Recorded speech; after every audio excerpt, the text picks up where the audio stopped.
Hello नमस्कार दोस्तों, GK कारनामा में आपका स्वागत है। मैं रचित कुमार आपके बीच इंडियन पॉलिटी का अगला सीरीज लोकसभा लेकर आए हैं और लोकसभा से जितने भी सारे प्रश्न बनेंगे उसका हम डिस्कस करते चलेंगे। तो चलिए देखते हैं question number 1। Question number 1, Bharat में लोकसभा किसका प्रतिनिधित्व करता है? जनता का, विधानसभा का, केंद्र शासित प्रदेश का, राजनीतिक दल का? तो इसका आंसर हो जाएगा ऑप्शन नंबर ए, जनता का। लोकसभा को निम्न सदन या जनता का सदन कहा जाता है। तो आंसर हो जाएगा ऑप्शन नंबर ए। चलिए देखते हैं नेक्स्ट क्वेश्चन नंबर 2। भारतीय संविधान के किस अनुच्छेद में लोकसभा के गठन के संबंध में प्रावधान किया गया है? अनुच्छेद 79, अनुच्छेद 80, अनुच्छेद 81, अनुच्छेद 331। अनुच्छेद 79 में संसद की चर्चा है। संसद में लोकसभा, राज्यसभा और राष्ट्रपति आते हैं। राष्ट्रपति। अनुच्छेद 80 में राज्यसभा की चर्चा है। अनुच्छेद 81 में लोकसभा की चर्चा है और अनुच्छेद 331 में राष्ट्रपति द्वारा 2 अंग भारतीय का मनोनयन का प्रावधान है, लेकिन अब इसे समाप्त कर दिया गया है। तो इस प्रकार इसका आंसर हो जाएगा ऑप्शन नंबर सी, अनुच्छेद 81। चलिए देखते हैं क्वेश्चन नंबर 3। क्वेश्चन नंबर 3, वर्तमान में लोकसभा के कितने सदस्यों को राज्य की जनता सीधे निर्वाचित करती है? 530, 13, 2 और 7। तो इसका आंसर हो जाएगा ऑप्शन नंबर ए, 530 सदस्यों को राज्य की जनता सीधे निर्वाचित करती है, जबकि 13 सदस्यों को केंद्र शासित प्रदेशों द्वारा चुना जाता है। 2 सदस्यों का प्रावधान राष्ट्रपति द्वारा मनोनयन का था, लेकिन इसे समाप्त कर दिया गया है। तो चलिए इसका आंसर हो जाएगा option number A. Question number 4 देखते हैं। क्वेश्चन नंबर 4, लोकसभा में राज्यवार सीटों का आवंटन 1971 की जनगणना पर आधारित है। यह निर्धारण किस वर्ष तक यथावत रहेगा? 2031, 2026, 2011, 2001। तो इसका आंसर हो जाएगा ऑप्शन नंबर बी, 2026 तक यथावत रहेगा। Question number 5। Question number 5, Bharat में प्रथम आम चुनाव किस वर्ष संपन्न कराए गए? 1950, 1952, 1956, 1960। प्रथम आम चुनाव 1951 से 52 में हुआ था, जबकि 52 में संपन्न हुआ था। तो इसका आंसर हो जाएगा ऑप्शन नंबर बी। प्रथम लोकसभा का अवधि 1951 से 56 था। चलिए देखते हैं नेक्स्ट क्वेश्चन। क्वेश्चन नंबर 6, आपातकाल के दौरान संसद लोकसभा का कार्यकाल एक बार में कितने समय के लिए बढ़ा सकते हैं? 3 वर्ष, 4 वर्ष, 1 वर्ष, 2 वर्ष।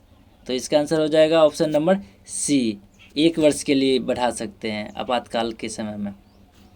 चलिए देखते हैं next question. Question number 7, Lok Sabha में गणपूर्ति के लिए कम से कम कितने सदस्य की जरूरत है? कुल सदस्यों का 1/3 भाग, कुल सदस्यों का 1/4 भाग, कुल सदस्यों का 1/6 भाग, कुल सदस्यों का 1/10 भाग। कुल गणपूर्ति में 1/10 भाग रहना अनिवार्य है, यानी 10%। तो इसका आंसर हो जाएगा ऑप्शन नंबर डी। चलिए देखते हैं next question. Question number 8। Question number 8, Lok Sabha सदस्य अपना त्यागपत्र किसे देता है? लोकसभा सदस्य अपना त्यागपत्र लोकसभा अध्यक्ष को देता है। तो इस प्रकार इसका आंसर हो जाएगा ऑप्शन नंबर सी। चलिए देखते हैं क्वेश्चन नंबर 9।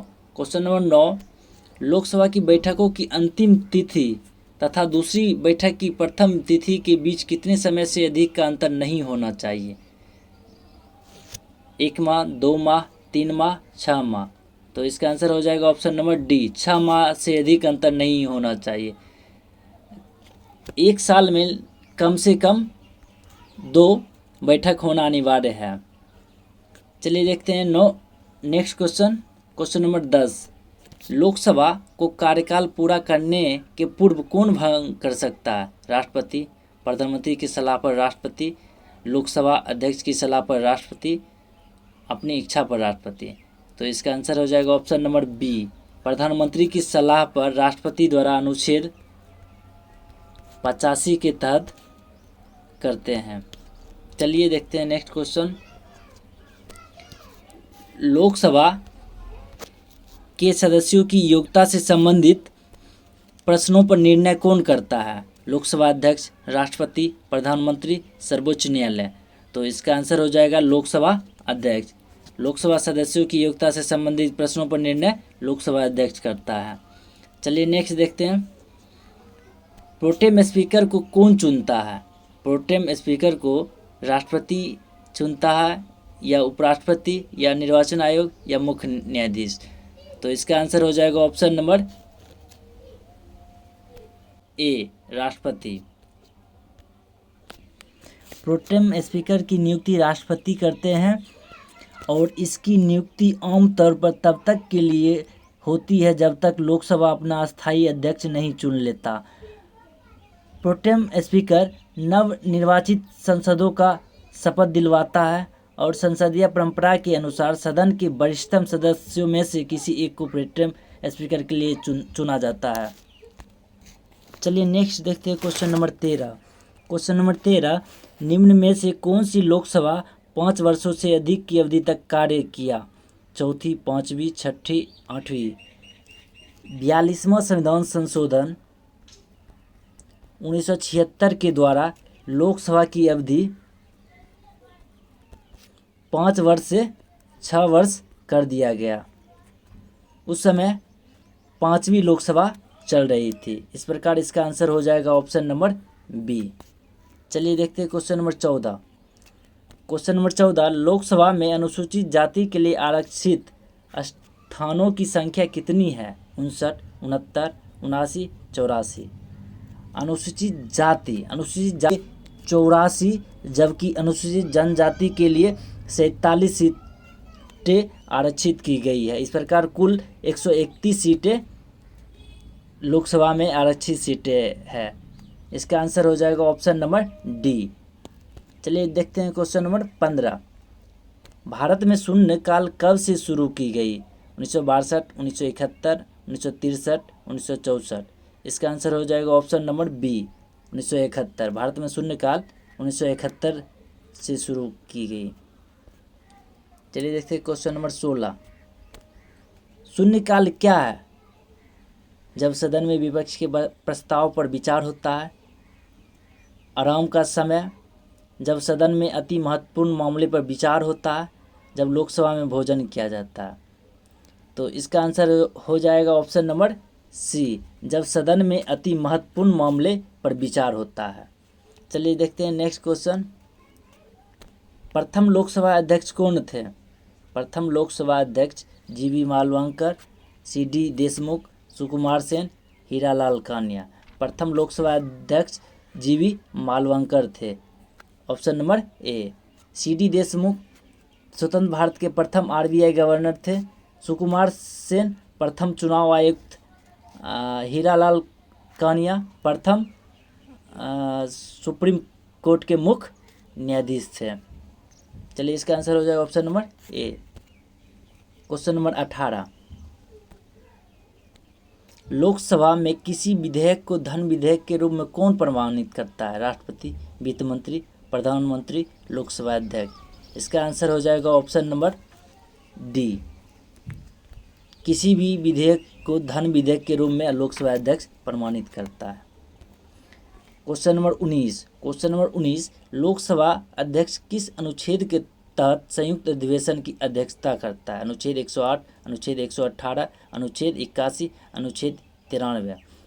अनुच्छेद 118 के तहत लोकसभा अध्यक्ष संयुक्त अधिवेशन की अध्यक्षता करता है, जबकि अनुच्छेद 108 के तहत राष्ट्रपति संयुक्त अधिवेशन जब दोनों सदनों में मतभेद हो रहा हो उस स्थिति में बुलाता है। अनुच्छेद 81 में लोकसभा की चर्चा है।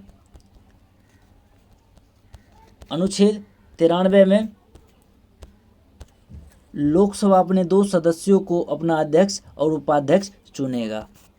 इस प्रकार इसका आंसर हो जाएगा ऑप्शन नंबर बी। चलिए देखते हैं नेक्स्ट क्वेश्चन। क्वेश्चन नंबर 20, सर्वाधिक लोकसभा सीट किस राज्य में है? उत्तर प्रदेश, महाराष्ट्र, पश्चिम बंगाल, बिहार।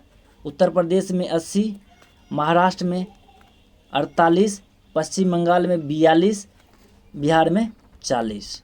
इस प्रकार इसका आंसर है option number A, Uttar Pradesh. Question number 21, चलिए नेक्स्ट क्वेश्चन देखते हैं। क्वेश्चन नंबर 21, किस संशोधन के द्वारा मतदान की आयु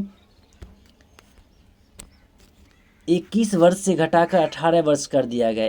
61वां संविधान संशोधन, 42वां, 44वां, 52वां। 61वां संविधान संशोधन के तहत मतदान की आयु 21 वर्ष से घटाकर 18 वर्ष कर दिया गया है। चलिए देखते हैं 42वां संविधान संशोधन। 42वां संविधान संशोधन को मिनी संविधान भी कहा जाता है। इसमें महत्वपूर्ण प्रावधान जोड़े गए। देखते हैं निम्नलिखित में से प्रावधान इस प्रकार है। पहला, समाजवादी, धर्मनिरपेक्ष एवं एकता एवं अखंडता शब्द को जोड़ा गया। उसके बाद दूसरा,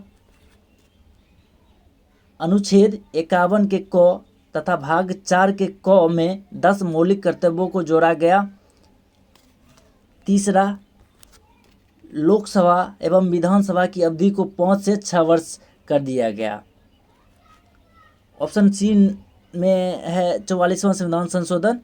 44वां संविधान संशोधन 1978 के द्वारा इसके अंतर्गत प्रावधान जोड़े गए जो निम्नलिखित इस प्रकार हैं। पहला, राष्ट्रीय आपात की स्थिति में आंतरिक अशांति के स्थान पर सैन्य विद्रोह कर दिया गया। दूसरा, लोकसभा और विधानसभा की अवधि को पुनः 6 वर्ष से 5 वर्ष कर दिया गया। तीसरा, संपत्ति के अधिकार को मूल अधिकार से हटाकर 300 के क में डालकर इसे विधिक अधिकार बना दिया गया। 52वां संविधान संशोधन में दल बदल की चर्चा है, तो इस प्रकार इसका आंसर हो जाएगा ऑप्शन नंबर ए। चलिए नेक्स्ट देखते हैं क्वेश्चन नंबर 22। क्वेश्चन नंबर 22, मंत्रिपरिषद किसके प्रति उत्तरदायी होते हैं? मंत्रिपरिषद किसके प्रति उत्तरदायी होते हैं? तो इसका आंसर हो जाएगा लोकसभा अध्यक्ष। अगर सिर्फ मंत्री पर्सनल सिर्फ एक मंत्री की बात करें तो वो राष्ट्रपति के प्रति उत्तरदायी होते हैं। तो इस प्रकार इसका आंसर हो जाएगा ऑप्शन नंबर डी। चलिए नेक्स्ट देखते हैं क्वेश्चन नंबर 23। लोकसभा में एक दिन में अधिकतम कितने तारांकित प्रश्न पूछे जा सकते हैं? 20, 30, 40, 50। तो इसका आंसर हो जाएगा ऑप्शन नंबर ए। लोकसभा में एक दिन में अधिकतम 20 तारांकित प्रश्न पूछे जा सकते हैं। चलिए नेक्स्ट देखते हैं क्वेश्चन नंबर 24। क्वेश्चन नंबर 24, भूतपूर्व संसद सदस्यों के लिए पेंशन की व्यवस्था कब से लागू की गई? 1970, 1976, 1980, 1982। इसका आंसर हो जाएगा ऑप्शन नंबर बी, 1976। 1976 से भूतपूर्व संसद सदस्यों के लिए पेंशन की व्यवस्था लागू की गई। चलिए देखते हैं question number 25। Question number 25, Lok Sabha के अध्यक्ष अपना त्यागपत्र किसे देते हैं? उपाध्यक्ष, प्रधानमंत्री, राष्ट्रपति, उपराष्ट्रपति। लोकसभा के अध्यक्ष उपाध्यक्ष को तथा उपाध्यक्ष लोकसभा अध्यक्ष को अपना त्यागपत्र देते हैं। तो इसका आंसर हो जाएगा ऑप्शन नंबर ए। तो धन्यवाद दोस्तों देखने के लिए। अगर अच्छा लगे तो लाइक, सब्सक्राइब एवं शेयर ज़रूर करें। तो धन्यवाद।